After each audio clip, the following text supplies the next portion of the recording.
I don't mind. I don't mind. So Oh, T I made it over to Tom's house, and just wanted to introduce you to him real quick. His name's Tom, and how you doing, Tom? I'm well, and belated happy St. Patrick's Day. Wish Yeah. I was in Mr. Dooley's pub in Boston. No relative, but it's a fun place to go. When they card me at the door, they think I'm a relative, and I'm treated very well. There you have it, guys. My friend Tom. We're just sitting over here having a few beers, shooting the shit, because we know English. So, yeah, if you guys like it, follow me on YouTube.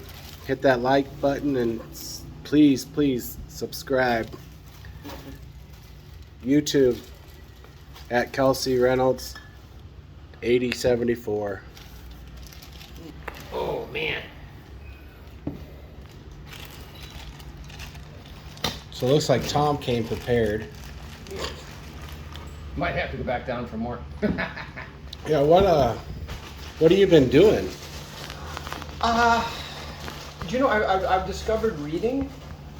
When I was in my early teens, I thought to myself, someday when I'm old, I'll end up in Greece, I'll have some kind of villa with a garden, and I'll sit out in my garden and read in my old age. And that is, in a way, that has come to pass, but it's not where I thought it would be.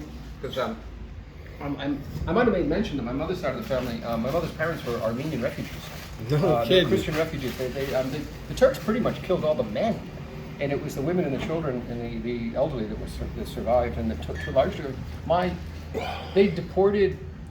My grandmother was from a Black Sea village, so wherever the shit's happening in Russia, right across the water, across the Black Sea, there was a village where the Armenians were on the hillside, the Greeks were at the water because they were all fishermen, taking nets and doing whatever Greek people do. And then in the town, it was mostly Turkish. And they after the First World War, Greece waited until the First World War was over, then they declared war on Turkey. Late Here we go. Yeah, yeah, but kind of like the French. they deport. There were too many Greeks to kill, but there were a lot of Turks living in what is today Greece.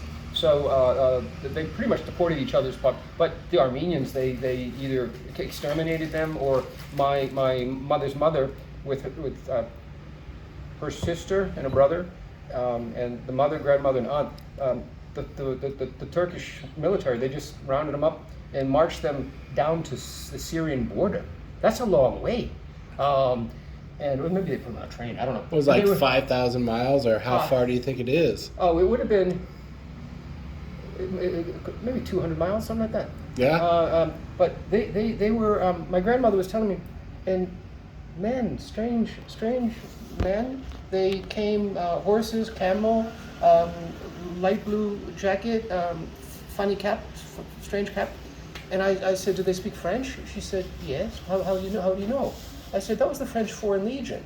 They were actually picked up by the French Foreign Legion and taken to Alexandretta, which the Turks have since changed the name. And the French brought them to Greece, and then they took them to Marseille. So I ended up with distant relatives by marriage in Marseille, of all places. And they went to Boston and California. California weather is very similar to the, say, Mediterranean Turkish climate. Yeah.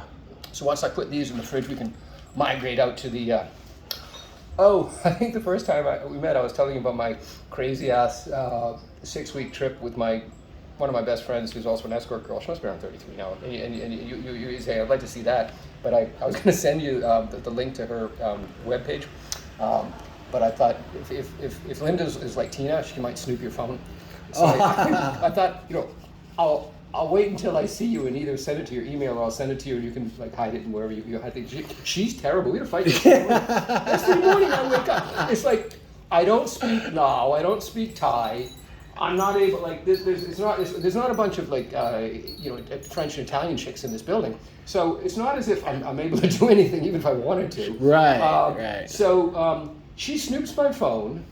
Yesterday morning I wake up, it's around 8:30, and I come out of there bedraggled, and she's sitting here, and I'm looking at her, and she's got her phone and my phone, and she has an app to translate what's written in my phone. Oh yeah. And I said, Tina, what are you doing?